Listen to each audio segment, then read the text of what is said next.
Welcome to RM AI Insights, the podcast from RM Global, trusted leaders in collections and recoveries, supporting clients in more than 23 countries, operating from the UK, US, Australia, and New Zealand. We provide independent advisory, technology consultancy, and managed services to help deliver better outcomes for our clients and their customers. And before we start, we should mention this is probably the only collections and recoveries podcast hosted by AI. So if we sound a little too polished or never stumble over our words, that's why. But rest assured, the insights are real. Now, let's get to today's episode. This is the 6th episode of RM AI Insights, the podcast where we explore the challenges, opportunities, and best practices in the world of collections and recoveries. I'm Ella, and today I'm joined by James, Senior Business Development Manager at RM. We'll be talking about how organisations can strengthen governance and oversight to drive better outcomes for all consumers, especially those in vulnerable circumstances. Welcome, James. Hi, Ella. Great to be here. It's such an important topic, and I'm glad we're having this conversation. Let's dive straight in. The FCA's recent review on consumer vulnerability highlighted some real concerns, didn't it? It did.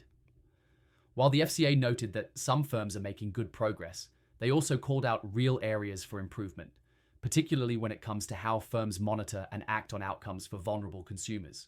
Shockingly, only 39% of the firms surveyed had formal governance bodies in place to oversee outcomes for vulnerable customers. That stat really stood out. Why is it so important to have formal oversight in place? Because delivering fair and compliant outcomes isn't just about ticking a regulatory box. It directly impacts people's lives.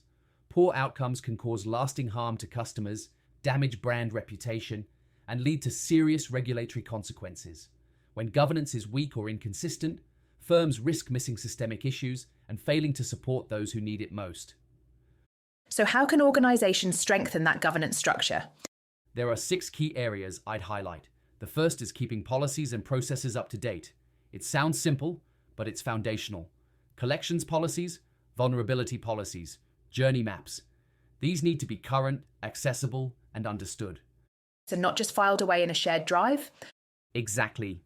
For example, having a clearly documented forbearance policy that links to different customer scenarios, such as temporary illness or loss of income, helps ensure that agents follow the right treatment path and apply options consistently. These policies should also align with regulatory standards like the FCA's Consumer Duty and PS 24/2. Let's talk about training. That seems to be a big enabler. It's absolutely vital. It's not enough to do training once at induction. Refresher training ensures that agents stay informed and confident. For example, we've worked with clients to implement quarterly training refreshers that focus on affordability assessment updates or new regulatory expectations. These sessions can include real-life case studies and anonymized customer journeys to help agents reflect on what good looks like. And I suppose that helps reduce inconsistency across the team. It does, especially in complex areas like identifying vulnerability or when assessing a customer's ability to sustain a repayment plan. Giving agents confidence and clarity goes a long way. QA frameworks are another big part of this, right? Yes. A strong QA framework doesn't just assess whether a call met internal standards. It digs into whether the customer was treated fairly and the outcome was appropriate. For example, QA can assess whether an agent paused to confirm the customer understood the implications of a payment plan, or whether a customer expressing mental health concerns was flagged and supported appropriately. So it's not just about scripts and metrics, it's about real outcomes. Exactly. And outcome testing can be used to spot drop-offs in the customer journey. Are customers abandoning online I&E tools? Are certain cohorts receiving fewer proactive contact attempts? These are the kinds of questions good QA should surface. Let's shift to performance metrics. What should firms be tracking? It's crucial to look beyond headline stats. Firms should be tracking things like the sustainability of repayment plans, how long it takes to move a case to resolution, and how often customers fall back into arrears. But they also need to segment by vulnerability type, age, income band, and even geography. That allows firms to see trends they might otherwise miss. Exactly. For instance, A firm might discover that customers over 60 with health-related vulnerabilities are taking longer to resolve their arrears and need a more empathetic, longer-term engagement approach. When firms see this kind of insight, they can tailor their strategy. That brings us to governance. How should performance insights be used within the business? They need to feed into governance at every level. That could mean a team leader reviewing agent-level dashboards daily, a head of operations reviewing monthly trend reports, and the board receiving quarterly updates on outcomes by cohort. And cohort-specific panels too? Yes. Governance panels dedicated to vulnerable customers or long-term arrangements are hugely valuable. We've helped clients establish these panels to review complex cases, agree strategies, and feed learnings back into training and policy. It closes the loop. And finally, what about risk frameworks? Every firm should have a risk and control self-assessment in place. That means mapping out all the risks, like failure to treat vulnerable customers fairly or misapplying a forbearance option, and putting in place controls to mitigate them.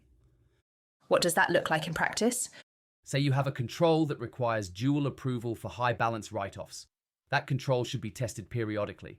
If it fails, for example, if approvals are happening without review, there needs to be a corrective action plan. That might include further training, process redesign, or tech interventions. So in summary, we've covered policies, training, QA, metrics, governance, and risk frameworks. All of these help firms deliver better outcomes, especially for vulnerable customers. Yes, and together they create a holistic framework that supports regulatory compliance and protects customers. At Arum, we've helped clients across sectors to benchmark and enhance these areas, often identifying small changes that have a big impact. Thanks so much, James. And thanks to everyone listening. We'll be back soon with more insights from Arum. How Arum Global can help? At Arum Global, we support organisations to strengthen governance and oversight frameworks across their collections and recoveries functions, ensuring fairer, more consistent and more compliant outcomes for all customers, including those in vulnerable circumstances. Our work spans reviewing and modernising policies, processes and forbearance frameworks to align with consumer duty and regulatory expectations. Designing and implementing effective QA and customer outcome testing approaches. Developing governance structures and escalation panels to monitor and improve treatment strategies. Supporting the creation of risk and control frameworks, including risk and control self-assessment and corrective action plans.